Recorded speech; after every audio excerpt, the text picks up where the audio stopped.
Ginawa nga natin yung ganitong pagkakataon at pag-eeksperimento para ipakita first hand dun sa ating mga kalapatids na kanubi na nagtatanong. At dahil sa resultang yan mga kalapatids, alam na natin ang kasagutan.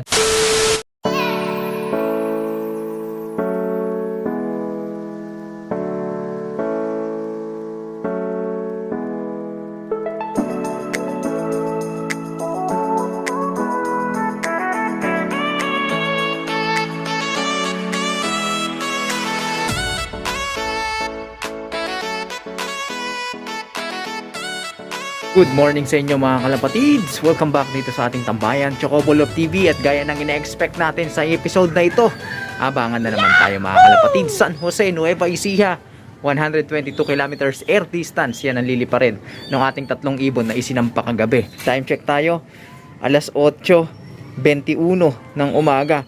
Nirelease nga sila doon mga kalapatids, 7:36. At ulat panahon tayo mga kalapatids. Wala namang ulan, subalit makulimlim ang kalangitan, high ceiling o mataas naman yung mga kaulapan. Ganun pa man, low visibility pa rin mga kalapatids kapag tumingin ka doon sa malayong lugar. Ayan, hindi mo na makikita yung mga building doon. Dapat may mga building dyan. So yung isang building lang yun na nakikita natin. The rest, di na natin makita. Makaka-apekto yan sa pauwian ng ating mga ibon. Pagbabasihan natin ang performance ng ating mga ibon, lalo-lalo na yung nauna na si Angel, meron siyang 1,000 speed. Titignan natin yung forecast sa pauwian ngayon. Yung 1,000 speed na performance niya ay mamaya-maya pa yung 9:37. So mamaya-maya pa tayo seryosong mag-aabang. Update tayo dito kahapon mga kalapatids. Itong ibon na to na tinuturuan natin yung inakay, rumonda na yan mga kalapatids, na wala yan ng 4 na oras. Pagbalik ko ng tanghali, saka lang siya nakauwi. Nakaranas na siyang lumipad, saan saan siya nakakapunta. Kadalasan doon nagkakaroon ng problema. So bartulina ko to ng 1 linggo para dito na siya mag-matured at maawat yung kasabikan niyang pumitik ng pumitik. Yan yung isang ibon natin, oh. Ganda ng tindig, oh.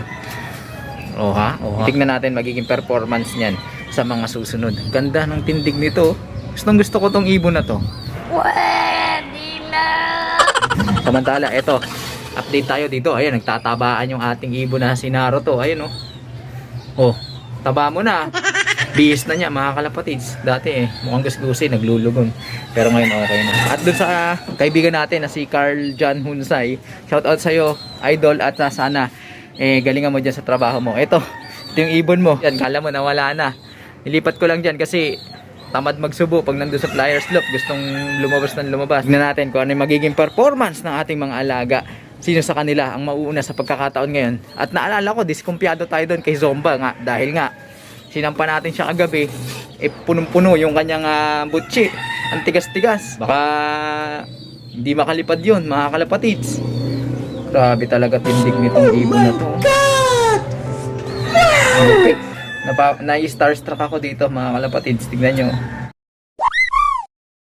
Update tayo mga kalapatids, 9:12 ng umaga. Hanggang ngayon wala pa rin yung ating mga alaga, pero okay lang yan dahil mamaya-maya pa, mga 9:25 ang expected pauwian natin onwards. Kasi yan lang ang nakayanang bilis ng ating mga ibon sa mga nakaraang performance nila. Maliban na lang kung bibilis yung ating mga ibon sa pagkakataong ito. Habang hinihintay natin yan, samantala itong ibon na to natin, yung hen mukhang maglalabas na mga kalapatids ng itlog.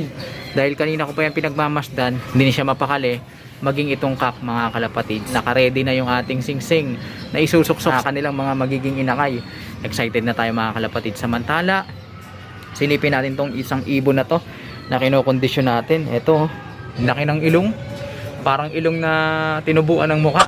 Old line homer yan mga kalapatids. Mga ganitong ibon dati, yung mga ginagamit sa liparan. Hindi matatawaran yung homing instinct nito. Makukunat yung ganito. Uuwi at uuwi mga kalapatids. Pero dahil sa tinatakbo ngayon ng race dito sa ating bansa, hindi na uubra yung ganitong ibon pagdating sa liparan. Dahil nga, kadalasan ngayon pabilisan mga kalapatids. Pero ganun pa man, ayan, kinukuha pa rin natin yung magandang katangian ng ibon na to. Yung kanilang homing instinct. Time check tayo mga kalapatids, 9:25. Wala pa rin yung ating mga ibon. Nasa 1,100 speed mark yung binabagtas nila ngayon. Tignan natin kung makakauwi sila sa speed mark na yan. Samantala habang hinihintay natin mga kalapatids, ito yung ating mga breeders. Ayan, tinutulungan ko na sila. Etong cock, nilalagyan-lagyan ko nito para ma-motivate ng mangitlog. Napag-usapan na natin to sa mga nakaraang video na yan. Sa mga kanubi nating di pa nakakapanood doon, ilalagay ko na lang dyan yung ating episode na yon, maging dun sa ating description yung link para mapanood nyo. Ayan na mga kalapatid, sakto si Angel. Time check 9:26. Tama-tama 1,100 yung bilis niya. Papasukin na natin to. Pasok. Hindi mahirap papasukin to si Angel eh. Pasok Jill. Pasok. Stick. Pasok. Hoy, wag mo bugawin. Loko to. Yun, pumasok mga kalapatid. Yan, inom. Electrolytes na may vitamins mga kalapatid. Umawain yung pagod. Dito natin lagay. Gusto niyang pumunta doon para uminom, kaya lang inaaway siya. So, ilapit na lang natin to. Nakakainis tong mga to eh. Yan, para may electrolytes yung ating ibon. Hindi siya makaporma eh. Ayan o, nagsisiga-sigaan tong mga to. Palibasa wala yung ating mga barako. Alright mga kalapatids, balik tayo dun sa tanong na naiwan natin kagabi. Ito si Angel, kahapon, pinakain ko to ng alas 10 ng umaga.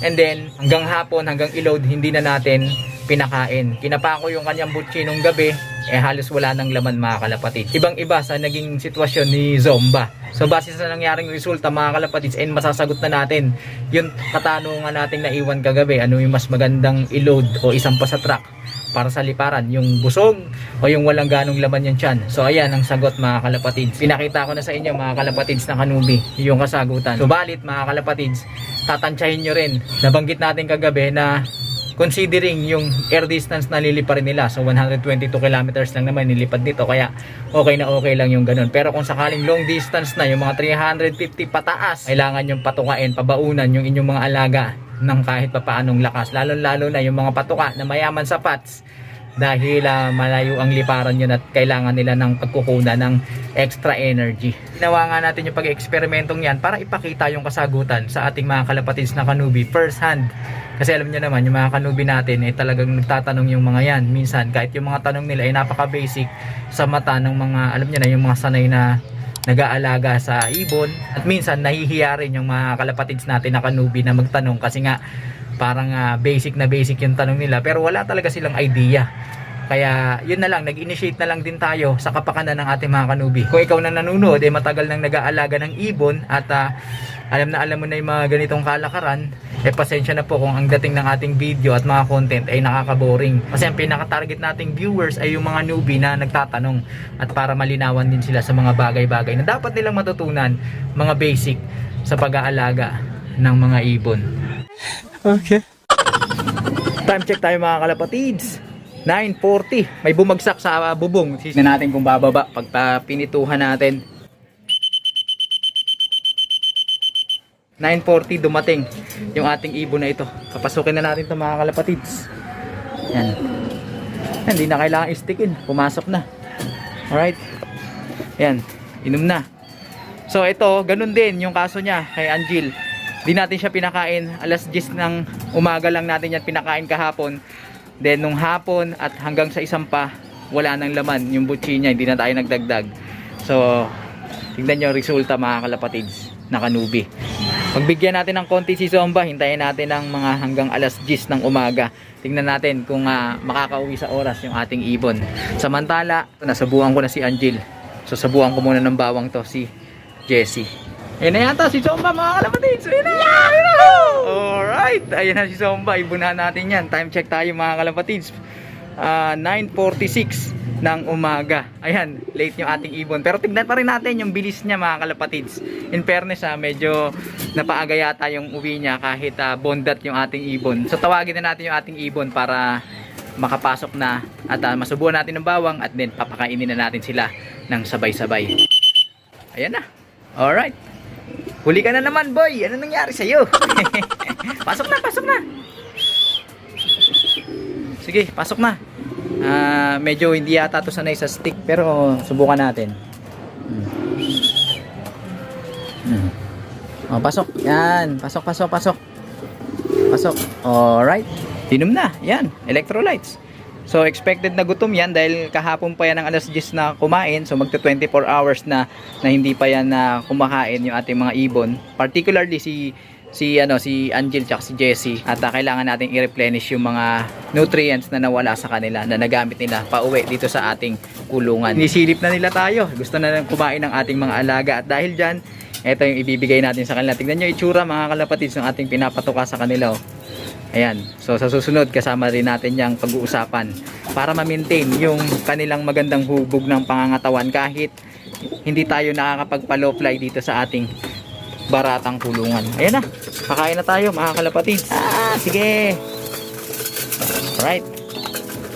So sukat ko yan mga kalapatids para sa 7 ibon. 7 yan sila. So yan mga kalapatids, maraming salamat sa inyong pakikitambay, pakikipagkwentuhan at pakikiabang dito sa ating baratang kulungan. At sa mga kanubi natin dyan, sana napakinabangan nyo ang video ito at meron kayong nakuhang tips, idea at kaalaman.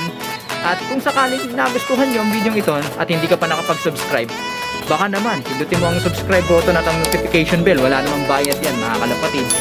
Para na sa ganun, kapag may mga ganito tayong video na kapupulutan ng kaalaman, updated ka sa ating ginagawang kwentuhan. Mag-like, comment, share sa video ito kung yung nagustuhan para nang sa ganun, marami pa ang maabot ng ating programa.